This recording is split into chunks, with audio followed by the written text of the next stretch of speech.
সম্পূর্ণ সচল একটা বিমানবন্দর এবং রানওয়ে হিসেবে আছে। দৈর্ঘ্য ছোট হতে পারে কিন্তু এটার area wise it is holding good. এখন আমরা জানি, আপনারা সবাই বলেছেন, আমরা শুনেছি যে এই জায়গাটা থেকে একটা বিমানবন্দর হওয়া যায় কিনা। সেটা অবশ্যই আমি মনে করি হতেই পারে, প্রয়োজন আসছে, কারণ এখানে অনেক অর্থনৈতিক কার্যক্রম বৃদ্ধি পাচ্ছে, ভবিষ্যতে আরো পাবে বলে আমাদের বিশ্বাস। এই যে জায়গাটা সচল করতে হলে এর কানেক্টিভিটির মধ্যে নিয়ে আসা যেতে পারে। তো সেই জন্যই আমরা চেষ্টা করছি। আজকে আমরা এসেছি রানওয়ে ইন্সপেকশন করতে। আমার মোটামুটি জানা আছে, আমি বছরে 1-2 বার করে এখানে আসি বিভিন্ন কারণে। আপনারা এটাও জানেন যে আমাদের একটা রেডার ইউনিট আছে যেটা বগুড়া শহরের ভিতরেই। তো এখানে আমার জানা আছে, কিন্তু এই রানওয়ে অবস্থা বর্তমানে খুবই দুর্বল। এইমাত্র আমাকে প্রধান প্রকৌশলী সিভিল এভিয়েশন জানালেন যে এটার এলসিএম মানে স্ট্রেংথ, যেটা শক্তি, কতটা লোড সে বিমান নিতে পারে সেটা খুবই কম। দৈর্ঘ্য তো কম আছে, এটা শক্তিও কমে গেছে।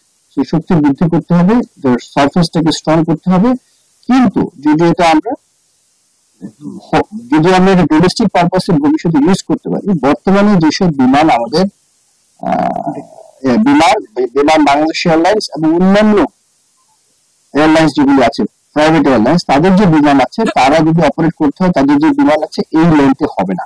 সো রানওয়ে বৃদ্ধি করতে হবে। সেই জন্য আমরা অনেকবার বোর্ড করেছি, অনেকবার প্রস্তাব দিয়েছি, কিন্তু তখনকার সরকারের এটা প্রায়োরিটি ছিল না।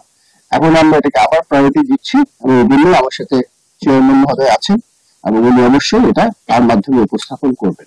ইমিডিয়েটলি আমরা চেষ্টা করবো রানওয়ে অপারেশনাল যে সার্ফেসটা আছে এটাকে কার্যক্রম করে ফেলবো, যাতে কিনা আমাদের ইমিডিয়েট কোনো ইমার্জেন্সি ল্যান্ডিং হতে হলে বা কোনো কারণে কোনো প্লেনটাকে এখানে ল্যান্ড করাতে চাইলে আমরা করতে পারবো। সেটা হচ্ছে কম প্যাসেঞ্জার নিয়ে, কম তেল নিয়ে। ফুল অপারেশন করতে হলে রানওয়েটাকে অবশ্যই দৈর্ঘ্য বৃদ্ধি করতে হবে, মিনিমাম 1,500 থেকে 2,000 ফিট। এবং সেই জন্য এই পাশে মানে রানওয়ের পূর্ব দিকে রাস্তা ওইদিকে সম্ভব না, একমাত্র পশ্চিম দিকে এই দিকে একটু যেতে পারি। এখানে একটা গ্রাম আছে, ওই গ্রামে আমি জানি খুব কম মানুষ থাকে, তাদেরকে আমরা রিহ্যাবিলিটেট করতে পারবো, করে আমরা এই জায়গাটাতে রানওয়ে এক্সটেনশন করলে।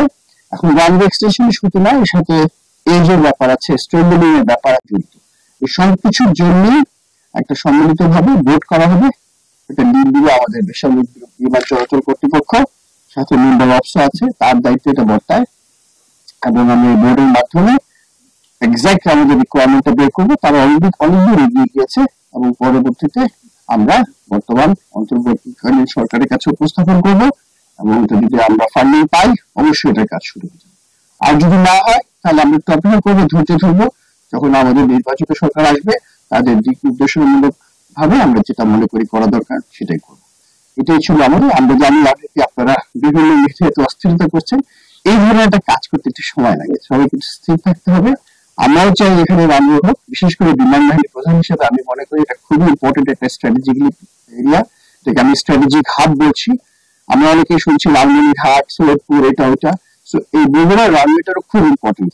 বর্তমানে এখানে খুব একটা দুর্যোগ হচ্ছে না, কিন্তু আপনাদের যারা একটু পুরোনো বয়সে, এখানে অনেক বন্যা প্রবলিত ছিল এক সময়। সো এটা যে আমার ভবিষ্যতে হবে না সেটা আমি জানি না। So this can be meeting centre.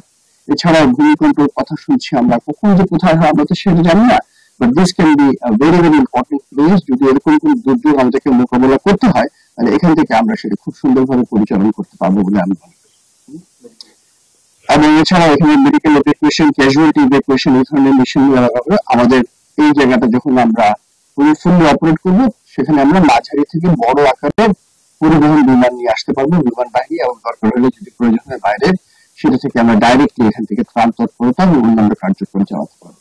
So very very important. পুরো নর্থ বেঙ্গল, উত্তরবঙ্গের পুরো এলাকাটাকে এটা সেন্টার আমি মনে করি। সো এই সেন্টার পয়েন্টটাকে আমি মনে করি it's very strategically important point. এছাড়া এখানে ভিভিআইপি অপারেশন অনেক হয়, যে রাষ্ট্রপ্রধান, সরকার প্রধান এদিকে আসেন। তো অনেক সময় বলা যায় না, টেকনিক্যাল ইস্যুস থাকতেই পারে, সে হেলিকপ্টার বা সে বিমানের জরুরি অবতরণ করার জন্য তো একটা জায়গা লাগে। So this is a very good place, একদম centre of the north Bengal, যদি কোনো কারণে ভিভিআইপিরা ইমিডিয়েটলি দান করতে চায়।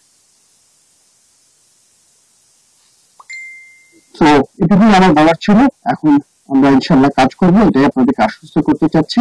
আমার সম্পূর্ণ সহযোগিতা থাকবে বেসামরিক বিমান চলাচল কর্তৃপক্ষ, তারা এই ব্যাপারে অগ্রগণ্য ভূমিকা পালন করবে এবং আমরা ইনশাল্লাহ তাদের সহযোগিতা করবো এবং আমরা একটা যৌথ এয়ারপোর্ট হিসেবে এটাকে অচিরে নির্মাণ করতে পারবে বলে আশা করি। এটি ছিল আমার বক্তব্য।